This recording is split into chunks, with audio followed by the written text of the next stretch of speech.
Yes, sir. What's up, guys? I'm here with Sully, and this is his 2021 2.0 Supra. So we're going to be comparing it to my 2018 Toyota 86. So let's jump into this.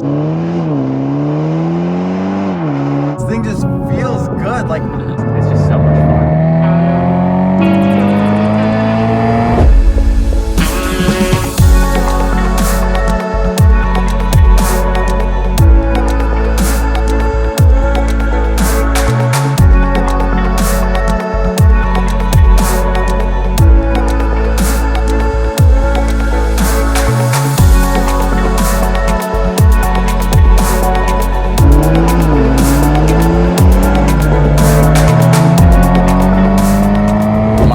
Is Nikolai. I like to film and build cool cars. If you're new here, consider subscribing and hitting the bell icon so you stay up to date. We're gonna learn a whole lot about cars and see some pretty cool stuff. Let's jump into the video. so the 2021 2.0 Supra is in a really weird position because it's a 4-cylinder turbo, and where it's priced is really weird because the 86 is half the price of a Mark V 3.0 Supra. Meanwhile, this is somewhere in the middle. So let's go and ask Sully. So what are your thoughts on it? Like, where do you think this car sits? How does it compare to a car like this or the 3.0?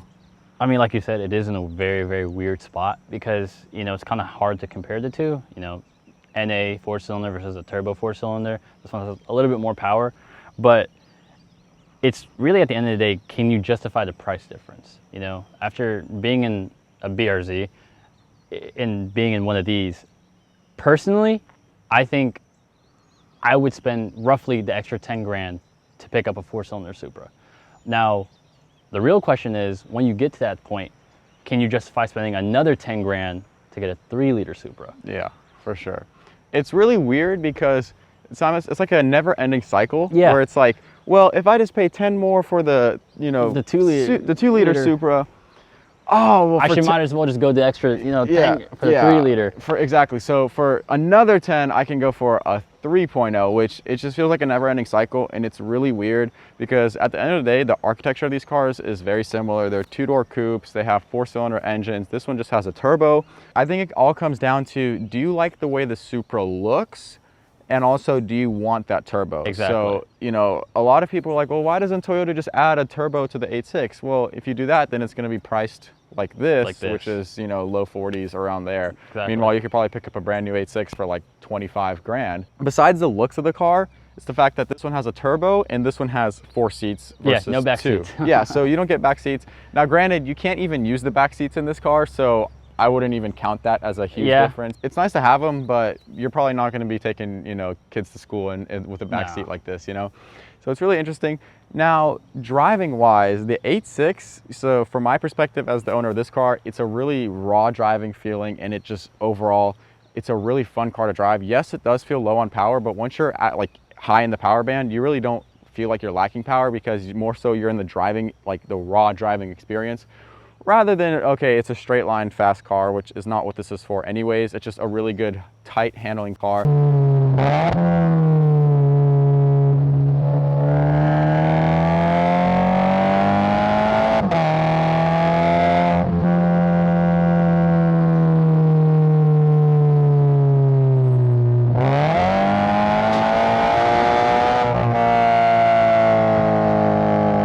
Now, would you say the Supra is the same way?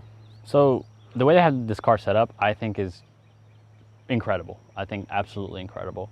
The ZF transmission in this car is to die for. At some times when I'm driving, I feel like I have a dual clutch. That's how fast it shifts. It's just crispy. It just delivers power so well. Again, with having a turbo, you get that extra kick. Because it's the 4-cylinder, there's not that much turbo lag. So honestly, after first gear, it's almost instantaneous torque throughout the RPM band. It just feels so smooth and so linear. I think that's where this car really shines.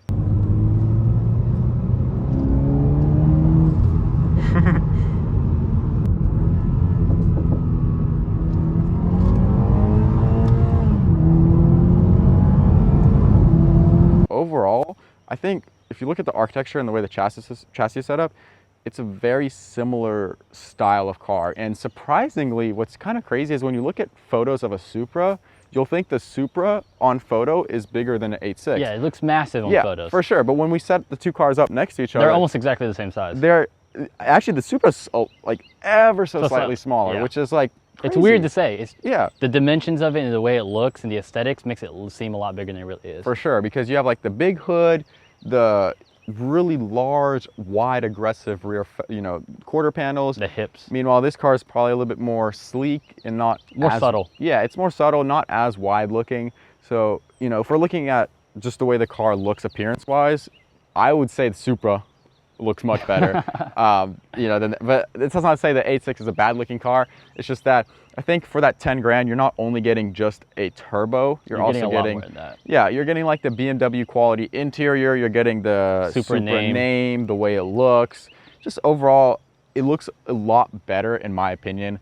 And I'm sure you could probably agree with me that Supra just looks better than 8.6. I think it looks pretty good. Yeah, they're both really good looking cars. And I think at the end of the day, you can't go wrong with either one. No, you can't. Like, they're just both really good cars. It's just, what can you justify and what are you willing to spend at the end of the day? For sure. And now that with the GR86 coming out, we'll have to definitely drive one of those and see how they feel. See where that happens. Yeah, because I think that's going to be more so the competitor now that this, GT86 is going, or I guess not discontinued, but GR a refresh. Yeah, GR is like the refreshed version of this car. So we'll definitely compare them. But let's go ahead and drive the cars, and then we'll really be able to see how the cars are different.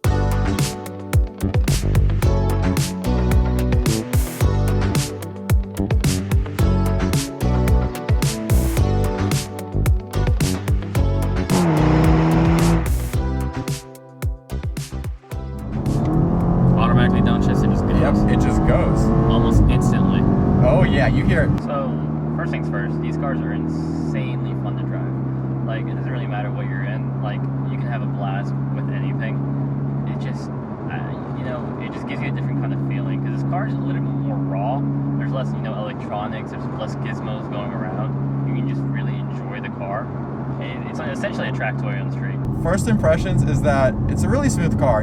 For it being a sports car, I would say it definitely is still daily driverable, whatever you want to say. Yeah. But like, you can daily drive this car and it's totally fine. The only thing that, like, off the bat that you notice is the visibility isn't necessarily the best. Horrible. The C-pillar issue is pretty big.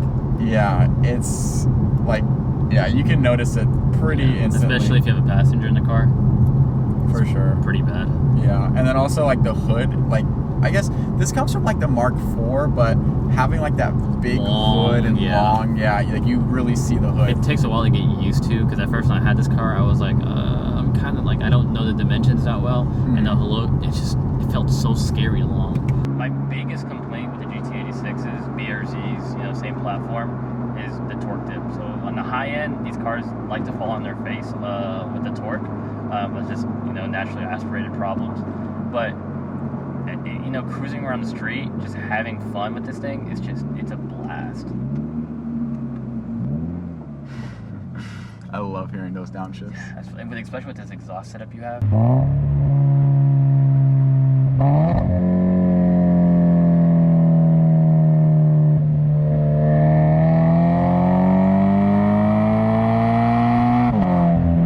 I love the ZF 8-speed auto in this car. Like, I'm just pressing the brake slightly and it's like downshifting instantly. I love it. Like, it's so crazy because, like, a lot of people hate on autos because they don't really give you control over the car, but even in auto mode, the ZF 8-speed auto literally lets you do what you would want it to do. It's really cool. Very driver intuitive. Actually shifts pretty quick. Well, that's what I'm thinking about right now, because, like, going from the Supra to this, it feels so slow, but, like... No, it's actually pretty quick. For what it is. Yeah, for what it is, it's pretty fast. I think the interior on the 8.6 is a lot more simplistic. Yeah. There's not much going on. Obviously, it's a Toyota/Supra interior and not a BMW interior. That's true. And I wouldn't even say like BMW/Toyota interior. Like, no, that BMW. That interior is BMW. Infotainment system, everything's BMW. If you cover the Toyota badge on the steering wheel, it's all BMW.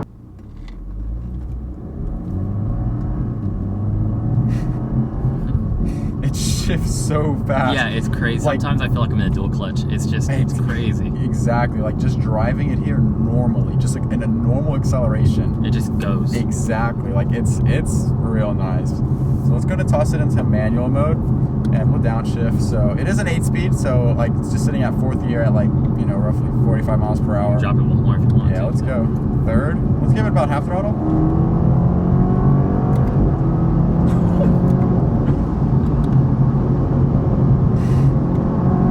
That's fun. Of course, it's a 4-cylinder, so you're not going to get like that crazy pops. But if you downshift it and get it to like right around 5,500, 6,000, it'll just burble all the way down. All right, let's try that. So keep downshifting. There you go. I hear it a little bit. Yeah. Definitely not like the 3.0, but it's got Get it up, get it up, get it up, get it up, and then let off. It's a lot more muted, of course. Yeah, it's like a... You get those ZF farts. Oh, well, okay, that's not how fast I thought I was going. Yeah, see, that's the thing. You don't really feel like you're going that fast, and then you look down and you're like, oh, I'm going that fast. Yeah, that's insane because the thing about the 3.0 Supra, driving it is like, you feel like you're just being launched. Like, it's so fast, and you're just like, boom, boom, you know, but it's like a lot more calm, mundane. Yeah. It's like, smoother, in my opinion. I would almost argue that this is probably the better daily driver. Like, if I were to have one car, like, or as in like one Supra, I had a daily drive a 2.0 or a 3.0, I might even choose a 2.0. I feel like the 3.0 is just a little too extreme, especially when you start adding, you know, you're throwing horsepower at it, and it just, at what point is, you know, too much power for the street? You know what I'm saying? Exactly. For something that you're driving every single day. I feel like this is the perfect balance. Yeah, I mean, it's more horsepower than an 8.6, but it's not so much horsepower like the 3.0 Supra that you're just like, this is way too much. Like, obviously, you don't have to always floor it wherever you go, but it's like, do I need that? It's down 100 horsepower from the 3-liter. So this makes 255. The 3-liter makes around 340, somewhere around there. Yeah. But it's only down 50 foot-pounds of torque.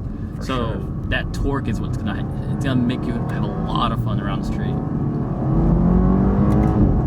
You know, coming out of a turn, that's all you need. Yeah, I mean, this would be plenty for like a racetrack or even autocross. Like, you don't need more. Like, it exactly. Yeah, what I'm noticing though is the shifts, it's like crisp. Yeah, I'm glad they didn't give it like some 6-speed auto or something out of like a Camry, you know, like something just to give it a transmission. I'm so glad they went with this transmission. For sure. Them keeping this ZF 8-speed is an amazing idea. Like, I would argue that if you're not looking to go fast, you just want to enjoy it, the transmission has a lot to do with that. Like, yes, 100%. It's still an automatic, but at the end of the day, it still shifts fast and it doesn't feel sluggish. Because once a turbo kicks in, like, you're gone. Like, you don't need much power. That's the thing about having, you know, a smaller engine. The turbo spool is almost instantaneous. As soon as you put your foot down, the car there just, it just goes. And even like taking this corner, it hooks so well. That's that 50-50 weight distribution this car has. Yeah. You can take turns at insane speeds. Down to the core. If you want the more raw car, 8.6 is going to give 100%. You that. Everything, you know, is just more real. Yeah.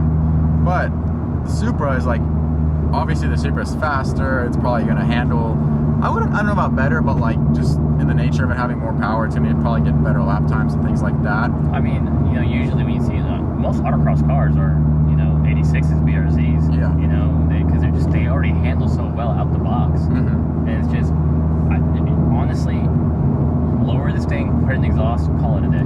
For sure. It's just, it's so much fun. Yeah, I mean, it's just so nice that like, you don't really need much of these cars to make them fun. Not at all. Performance-wise, stock suspension is great. Stock tires are actually great as well. You just have to learn how to drive it, because if you think the stock tires are bad, okay, just learn like throttle control, and it actually teaches you that, which is cool. So you'll learn to control the throttle, and that's what's really nice about that stock tires on this car.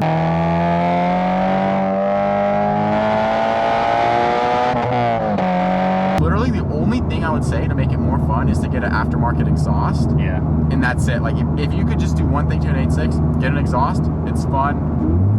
Just hearing that is, it's just it's just so much fun. I love it. Like, it's just, It's even like, it does get annoying after a while, because it's like, oh. I was gonna ask you, how's the drone in this thing? Yeah, so the drone in this car isn't too bad. It's definitely there. Like if you do, for example, 46 miles per hour and just have like cruise control on, oh, it's loud. But at 55 miles per hour, it's not there at all. So it's kind of a sweet balance of, at certain speeds you have it, certain speeds you don't have it. You just kind of have to like learn the car and know where it is. Gotcha. And like, for example, if you don't want it, then just drive 55 or whatever other speed. Like 39 is another speed where you don't get drone. So you just kind of have to work with it and do what you feel is best for the moment.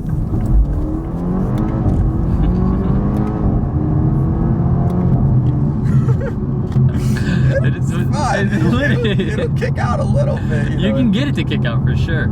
Oh, and yeah. after that, and the thing about this car is the way it's set up and the weight distribution, with the engine being so far, back closer to us, and we're sitting so far forward, and it's so linear. If something does happen, let's say you lose traction or something, you know exactly what this car is going to do, and you can handle it perfectly. It's almost hard to crash one of these things. Dude, that's how I feel with the 8.6. Like if you start spinning out in the 8.6, you literally just slightly let go of the steering wheel, and it automatically corrects. You know for exactly what you're going to do. You know how the car is going to react. Yeah.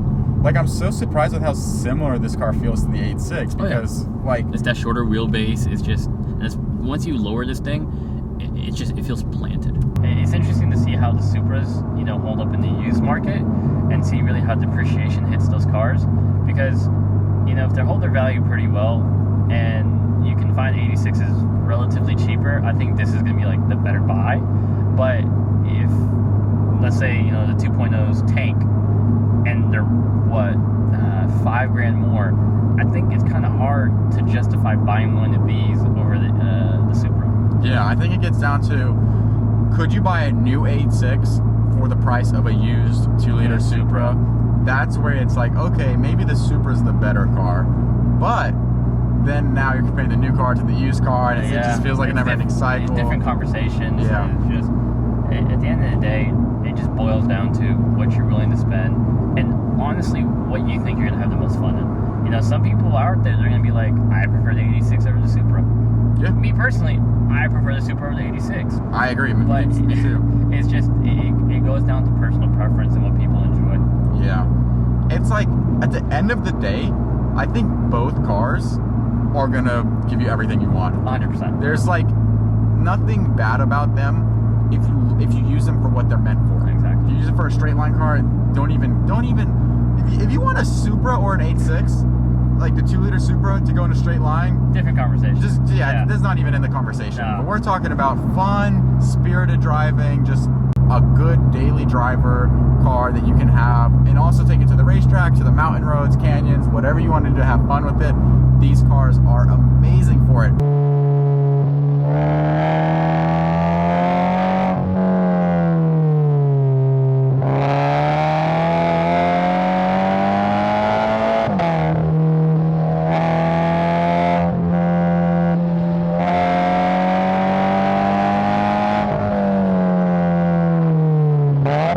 There's a reason I haven't boosted my car, regardless of money. Like, yeah, it's expensive, but NA, these things are fun as it is. If you really want the most bang for your buck, 8.6 with an exhaust, it's gonna be fun.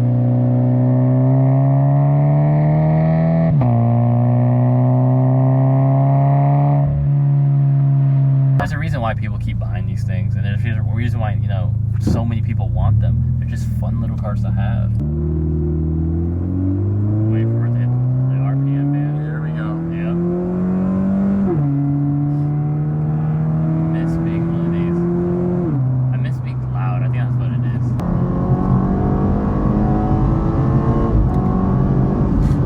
It's just crazy. Good. It's the torque that really makes this car shine. Yeah. Having 300 foot-pounds of torque on a car that weighs this light is just insane. Like, yeah, okay, the car's down on horsepower, but It's not down on torque is the thing. it's also it not still down carries. on fun. Oh, exactly. Like, you can still have a blast in this car. Yeah. I think people see the name 4-cylinder Supra and they instantly just downplay it, and they just think it's gonna be garbage. exactly. Like, I'll be frank, going into this, I really thought it would feel like okay, yeah, it's a still Supra, but it probably won't have any soul to it. Like, it'll probably just feel like Just another car. Yeah, just another car that looks like a Supra, but driving it, it just feels like a 3.0 Supra with less power. Yeah. That's essentially what it is. That's just what it is. But it's like... And if you want more power, of course, aftermarket, you can do whatever you want. Like, you can just, aftermarket will get you there. But out the box, I don't think I could ask for more. For sure. Like, out of a 4-cylinder, I don't think I could ask for more. Yeah. I mean, what else would you want? Like, okay, if you want more power, pay the money, get the 3.0. Exactly. But if you want to have the good car that the Supra is, well, you have it. Like, this is literally the best part about it. Just the car, like, in my opinion, it's such a beautiful car, inside and out. It's a really joy to drive. Like, it's one of those things where you just have to drive it to understand. And I think it's just, overall, like, I just really love these cars. It just feels like a better version of the 8.6. Like, that's my best way to and it's describe that, you know, that medium, that bridge that I think Toyota is trying to make. If you want to go ahead and spend the extra money and, you know, get a Supra, but you don't necessarily need all that power, and you can't really justify the price tag, this is what you get. If you're complaining 8.6 doesn't have enough power, go for this car. 2.0 like, this Supra. Is it. You get the turbo, you get all the fun noises, you get all that cool stuff. And with it being an 8-speed, it literally just accelerates harder because of the 8-speed as well. I think that's what downplays the 8.6 a lot, is the 6-speed in those things.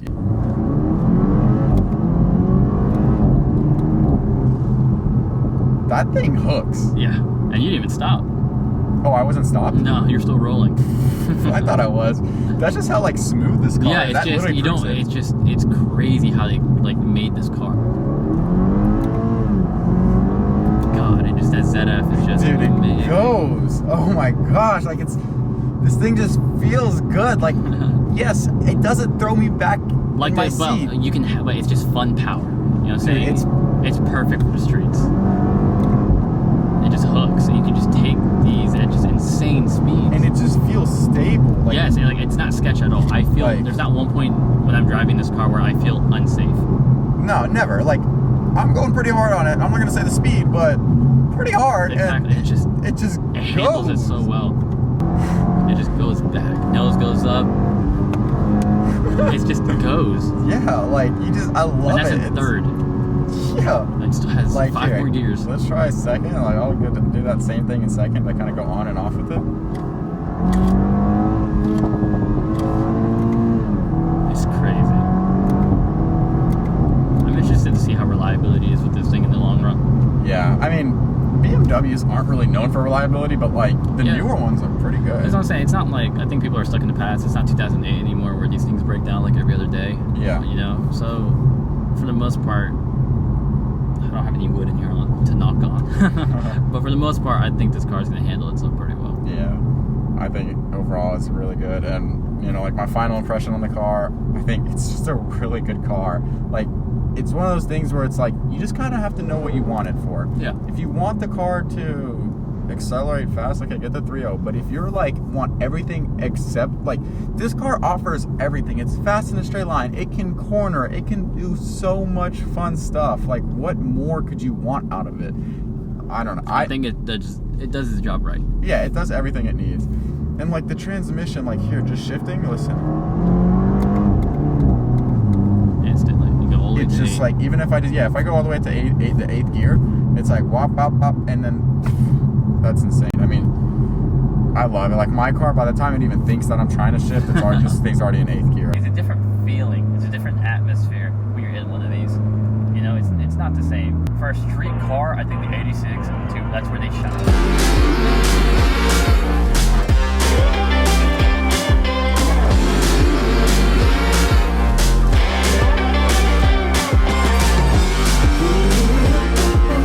So there you have it. If you enjoyed the video and want to see many more just like it, make sure you like, comment, and subscribe. See you in the next one. There you go again, looking so handsome. Oh, you have your way, and it's making me weaken. You and your status, walking like that.